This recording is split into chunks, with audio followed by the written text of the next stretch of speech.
మాజీ రాజ్యసభ సభ్యులు దివంగత ద్రోణంరాజు సత్యనారాయణ 93వ జయంతి వేడుకలు విశాఖ సిరిపురం కూడలి ద్రోణంరాజు విగ్రహం వద్ద ఘనంగా నిర్వహించారు. వైసీపీ యువజన విభాగం నాయకులు ద్రోణంరాజు సత్యనారాయణ మనవడు ద్రోణంరాజు శ్రీవాసు ఆధ్వర్యంలో జరిగిన ఈ కార్యక్రమంలో మాజీ రాజ్యసభ సభ్యుడు యార్లగడ్డ లక్ష్మీప్రసాద్, మాజీ మంత్రి అమర్నాథ్, నగర వైసీపీ అధ్యక్షుడు కేకే రాజు, డాక్టర్ జహీర్ అహ్మద్, మహిళా నాయకురాలు పేడాడ రమణకుమారి, ప్రియాంక దండి తదితరులు పాల్గొని ద్రోణంరాజు సత్యనారాయణ చిత్రపటానికి పూలమాలలు వేసి ఘన నివాళి అర్పించారు. ద్రోణంరాజు సత్యనారాయణ గారు ఏ రోజున కూడా రాజకీయ నాయకుడిలాగా ఆయన వ్యవహరించాల. ఉత్తరాంధ్రని ఈ 3 జిల్లాలకి ఉత్తరాంధ్ర అనేటువంటి ఒక శబ్దాన్ని ఖాయం చేసిన వ్యక్తి ద్రోణంరాజు సత్యనారాయణ గారు. పార్టీలకి రాజకీయాలకు అతీతంగా ఈ 3 జిల్లాల అభివృద్ధి ఆయన ధ్యేయంగా పెట్టుకునేవాడు. తర్వాత ఆయనలో ప్రారంభించేటువంటి ఒక కల్చర్ ఏమిటంటే రాజకీయ అస్పృశ్యత లేదు.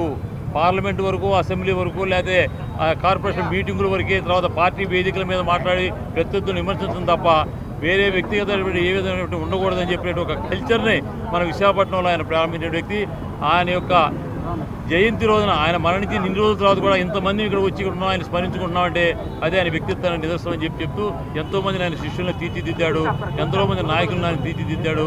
అటువంటి వ్యక్తి ఘనమైన నివాళి అర్పిస్తూ సెలవు తీసుకుంటాం. స్వర్గీయ ద్రోణంరాజు సత్యనారాయణ గారి 93వ జయంతి సందర్భంగా వారికి ఘనమైనటువంటి నివాళులు అర్పించుకొని, వారిని స్మరించుకొని, వారు ఈ ప్రాంతానికి, రాష్ట్రానికి చేసినటువంటి సేవల్ని మరొకసారి గుర్తు చేసుకొని భావితరాలకి వారి గురించి తెలియజెప్పేటువంటి కార్యక్రమం ఈరోజు పెద్దలందరూ కూడా రావడం, వారితో కలిసి పనిచేసేటువంటి పెద్దలు పనిచేసినటువంటి లక్ష్మీప్రసాద్ గారు వారి సహచరులుగా రాజ్యసభలో కలిసి పనిచేసినటువంటి అవకాశం వారికి దక్కింది. ఇటువంటి మహనీయులందరూ కూడా ఏదైతే ఈ ప్రాంతం బాగుండాలి, ముఖ్యంగా ద్రోణంరాజు సత్యనారాయణ గారి గురించి కొత్తగా చెప్పాల్సినటువంటి అవసరం, కానీ ఆయన ఒక పొలిటికల్ మ్యానుఫ్యాక్చరింగ్ ఇండస్ట్రీ, ఆయన అంటే నాయకుల్ని తయారు చేసేటువంటి ఒక పరిశ్రమ ద్రోణంరాజు సత్యనారాయణ గారు.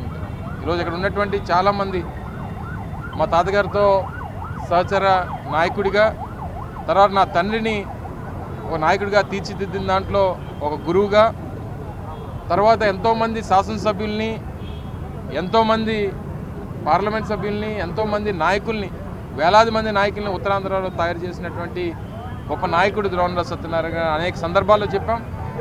తర్వాత వారి తనయుడిగా ద్రోణంరాజు శ్రీనివాస్ గారు కూడా 2 పర్యాయాలు శాసనసభ్యులుగా, వారు కూడా దక్షిణ నియోజకవర్గానికి అందించినటువంటి సేవలు. దురదృష్టం ఆయన కోవిడ్లో ఆయన్ని కోల్పోయాం చిన్న వయసులో. ఈరోజు తాతగారు స్వర్గీయ ద్రోణంరాజు సత్యనారాయణ గారి 93వ జయంతి సందర్భంగా ఇక్కడికి విచ్చేసిన ముఖ్య అతిథులు వైఎల్పీ యార్లగడ్డ లక్ష్మీప్రసాద్ గారికి, అదేవిధంగా మా మాజీ మంత్రివర్యులు గుడివాడ అమర్నాథ్ గారికి, మా సిటీ అధ్యక్షులు స్మరించుకోవడానికి వచ్చినందుకు ఇక్కడికి విచ్చేసిన పెద్దలందరికీ కూడా, మా మాజీ మేయర్ గారికి అందరికీ ముందుగా నా ధన్యవాదాలు. నిజంగా ఈరోజు అలాంటి మహానేతని స్మరించుకోవడం మనందరి అదృష్టం. ఇక్కడ నేను ఇలాగా ధైర్యంగా నిలబడగలుగుతున్నానంటే ముందు మాట్లాడిన పెద్దలందరూ నాకు ఇచ్చిన ప్రోత్సాహం. ఏదైతే తాతగారితో అప్పటి గుడివాడి గురునాథరావు గారు కానీ, అలాగే కర్ణం ధర్మశ్రీ గారు ఇక్కడే ఉన్నారు, అలాగే నాగిరెడ్డి గారు, వీళ్ళందరూ తాతగారితో కలిపి అడుగులేసి ఈరోజు నేను మళ్ళీ వాళ్ళందరితో, ముఖ్యంగా అమర్నాథ్ గారితో, అలాగే యువ నాయకులు మన కేకే రాజు గారితో, వీళ్ళిద్దరూ నన్ను ఒక తమ్ముడిలా భావిస్తూ ఎప్పుడు నా వెన్నుదండగా నన్ను వెన్నుతట్టి ముందుకి ప్రోత్సహిస్తున్నారు. ఇదే విధంగా ఏదైతే ప్రజా జీవితంలోకి వచ్చామో తాతగారి ఆశయాల్ని, అదేవిధంగా నాన్నగారు స్వర్గీయ ద్రోణంరాజు శ్రీనివాసరావు గారు ఎలా అయితే విశాఖపట్నానికి ఎన్లైన్ సేవ చేశారో వాళ్ళ మార్గంలో నిస్వార్థంగా సేవ చేయడానికి నేను ఎప్పుడు ఉంటానని తెలియజేసుకుంటూ మరొకసారి ఇక్కడికి విచ్చేసిన పెద్దలందరికీ కూడా ధన్యవాదాలు తెలుపుకుంటూ సెలవు తీసుకుంటాను.